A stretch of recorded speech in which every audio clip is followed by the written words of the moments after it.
Hello, hello, welcome back, welcome back. I have my coffee ready for today.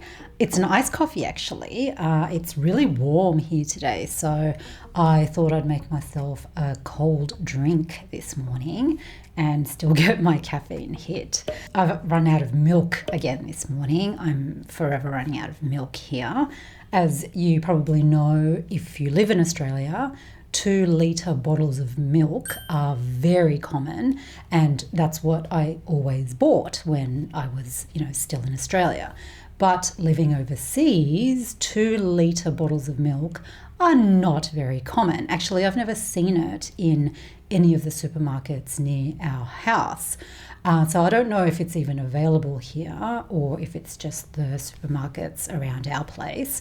But I've just had to live with 1 litre cartons of milk since we've moved to Asia. And it doesn't last. I am always buying milk if I need to go grocery shopping. Milk is always at the top of my list.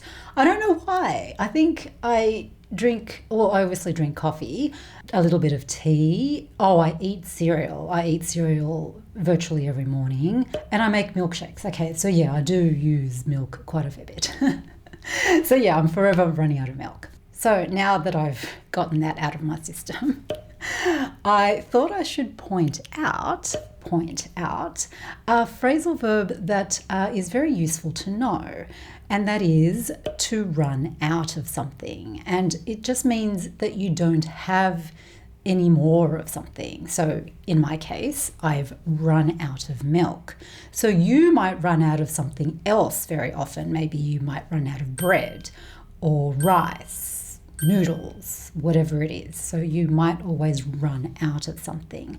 You can also run out of time in an exam, for example. You can also run out of ink in your pen. So yeah, that was just a phrasal verb that I used just then because I had run out of milk this morning, so I thought I'd talk a little bit more about it.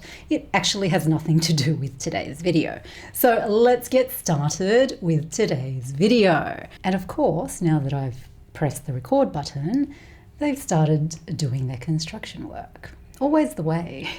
Anyway, let's get started with today's video, and hopefully the construction noise outside isn't too distracting for you.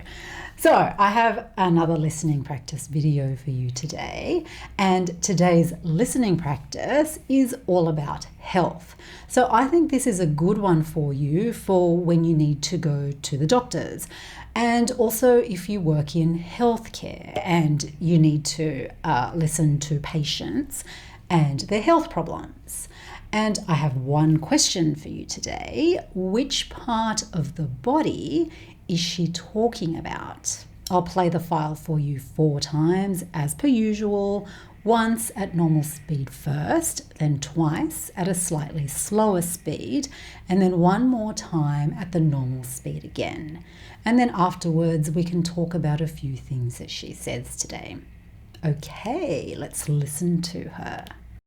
I originally came in because my left shoulder was feeling quite sore, and I felt like I just had something stuck inside or underneath the shoulder blade.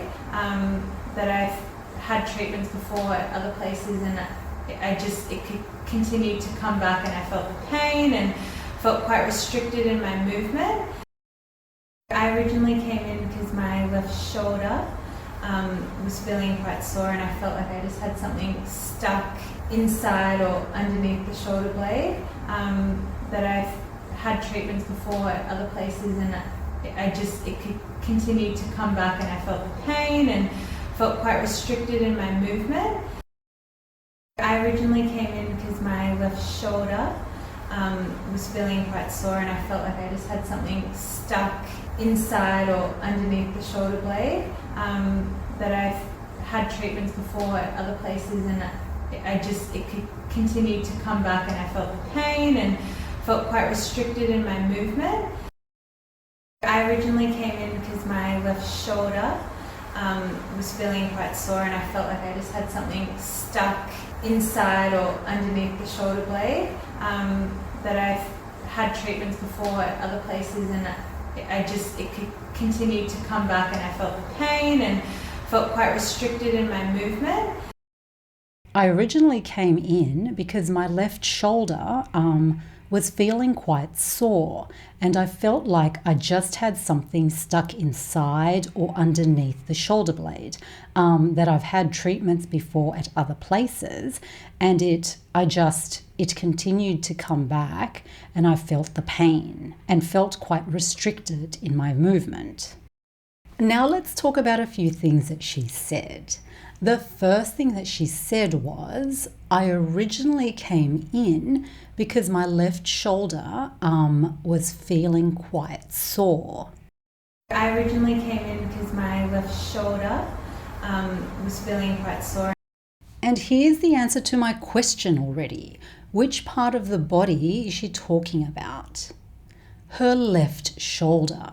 Now, sore.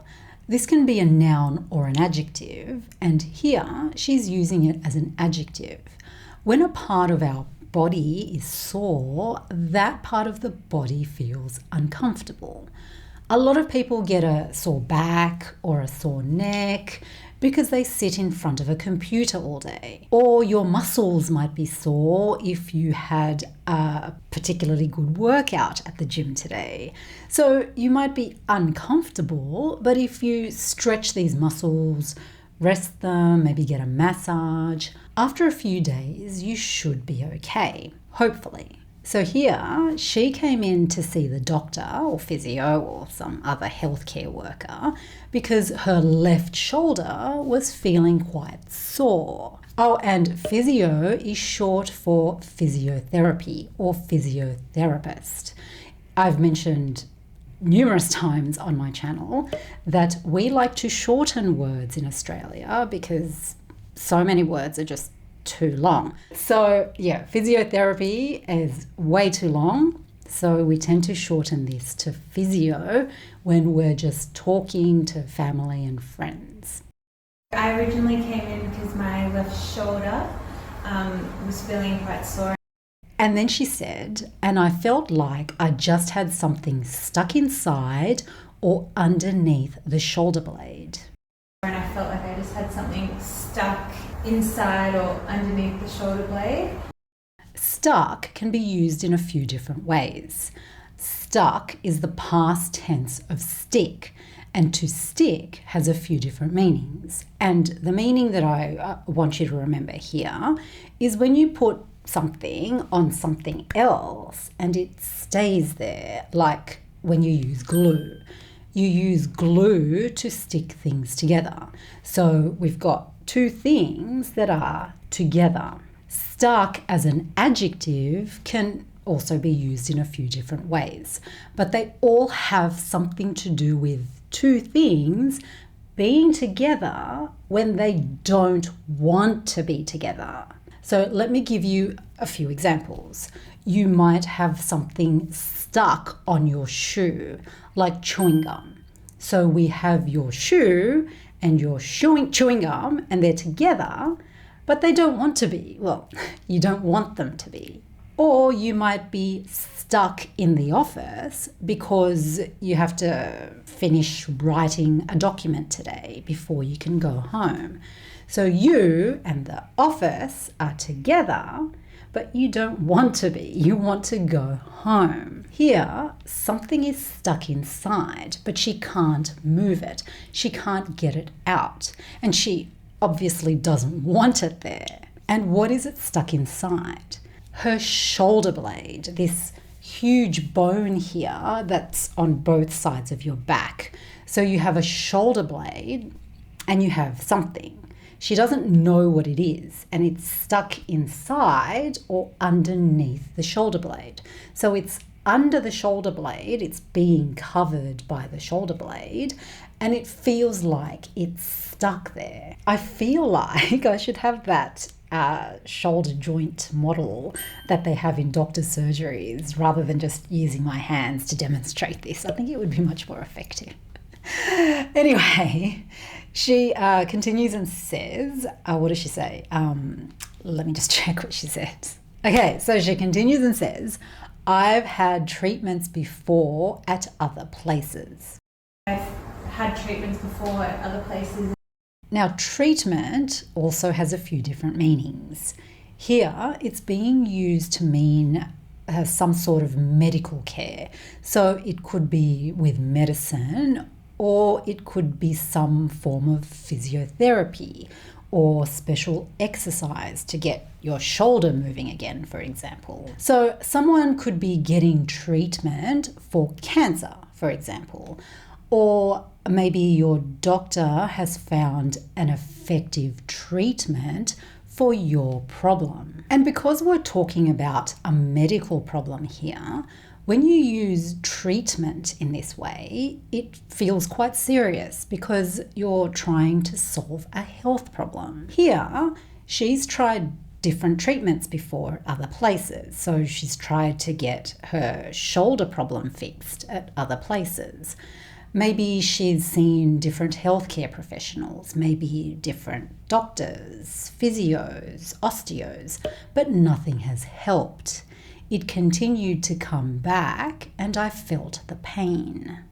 It continued to come back and I felt the pain. And then she said, and felt quite restricted in my movement. And felt quite restricted in my movement. To restrict someone or something is to stop them from being free, from doing what they want to do. For example, maybe you restrict yourself to just 1 glass of wine per day. So you can drink a bottle of wine, but you stop yourself from doing that and you just drink 1 glass of wine with dinner, for example. In Australia, there are things that are restricted to people over the age of 18. So if you're under 18, you can't buy alcohol, for example. And continuing with this alcohol theme, you can't sell alcohol to everybody in Australia. The law, so the rules in the country, the law stops you from being able to sell to anybody that walks into your store. The law says that you can only sell alcohol to people over the age of 18. So here, she's got something stuck underneath her shoulder blade. And because of that, her movement is quite restricted. So maybe she can't do this. She can't lift her arm up. Maybe she can only lift it halfway. Maybe she can't lift it at all. So obviously she wants to get this fixed. And felt quite restricted in my movement. Please give this video a thumbs up if you found it useful. I would really appreciate it. And I hope that you don't have any health problems like she does, but if you do, then I hope that you'll be able to use some of the words that we used in today's video when you go and see a doctor or other healthcare professional. So let's listen to her one more time at the normal speed. I originally came in because my left shoulder was feeling quite sore and I felt like I just had something stuck inside or underneath the shoulder blade. That I've had treatments before at other places and it continued to come back and I felt the pain and felt quite restricted in my movement. Thank you for watching today. Keep practicing and I shall see you in my next video. Bye.